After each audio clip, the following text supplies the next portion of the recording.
Bhuj friends group દ્વારા ગણપતિ મહોત્સવનું આયોજન કરવામાં આવ્યું છે, જેમાં દરરોજ મહાઆરતીની સાથે વિવિધ કાર્યક્રમોનું આયોજન કરવામાં આવી રહ્યું છે। ત્યારે લોક ડાયરામાં જમાવટ કરનારા ગુજરાતના યુવાન લોકપ્રિય કલાકાર ગોપાલ સાધુને સાંભળવા હજારો લોકો ટીન સિટી ગ્રાઉન્ડમાં ગણપતિ ઉત્સવમાં ઉમટી પડ્યા હતા। ગોપાલ સાધુએ જણાવ્યું હતું કે ગણપતિ દાદાની કૃપાથી જ તેમને અહીં આવવાનું થયું છે। ફ્રેન્ડ્સ ગ્રુપની 12 મહિના ચાલતી પ્રવૃત્તિઓને બિરદાવીને ગ્રુપમાં ખભે ખભા મિલાવી અને રાહુલ ઉમિયાશંકર ગોરની રાહબરીમાં મહેનત કરતા કાર્યકર્તાઓને અભિનંદન પાઠવ્યા હતા। કચ્છ ઉદય સાથેની મુલાકાતમાં ગ્રુપના સંયોજક રાહુલ ગોરે જણાવ્યું હતું કે કચ્છની પ્રજાને સારામાં સારા કાર્યક્રમનો લાભ મળે છે, તે માટે ગ્રુપ દર વખતે ખૂબ જ ધ્યાન રાખી મહેનત કરી અને જુદા જુદા નિત નવા કાર્યક્રમોનું આયોજન કરતું રહે છે। ફ્રેન્ડ્સ ગ્રુપ 25મા ગણેશ મહોત્સવના આજે 7મા દિવસે ભવ્ય મહાઆરતીનું આયોજન થયું।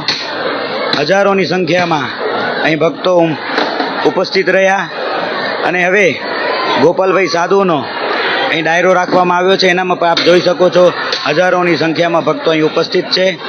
દરરોજ આ પ્રકારના અલગ અલગ કાર્યક્રમો અને આયોજનો સમાજલક્ષી ફ્રેન્ડ્સ ગ્રુપ દ્વારા અહીં કરવામાં આવે છે।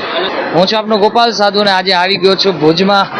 અમારું ફ્રેન્ડ્સ ગ્રુપ મને ગમતું અને અમારા રાહુલભાઈ અને આખા આયોજક મિત્રો ખૂબ સારી રીતે ગણપતિ મહોત્સવ દર વર્ષે જે યોજાય છે, લગભગ 30 વર્ષથી ને 25 વર્ષથી આ ગણપતિ મહોત્સવ અહીંયા ખૂબ સુંદર રીતે યોજાય છે અને દર સાલ આવાના આવા કાર્યક્રમ કરે છે। અને આ વર્ષે દાદાના હુકમથી અને રાહુલભાઈની ઈચ્છાથી આજે હું આવ્યો છું ભુજમાં ખૂબ આનંદ કરાવવા અને દાદા ચરણોમાં જે કાંઈ મારે પુષ્પો ચડાવો છે અને ખૂબ ભવ્યથી ભવ્ય ભુજ ખાતે સુંદર મજાનું મોટામાં મોટું આમ જોઈએ તો મને એવું લાગે છે કે ગણપતિની મૂર્તિથી માંડીને આ લોકોનું ક્રાઉડ છે, ખૂબ સુંદર મજાનો અમે આનંદ કરીશું અને જમાવટ કરીશું રાહુલભાઈને બધા।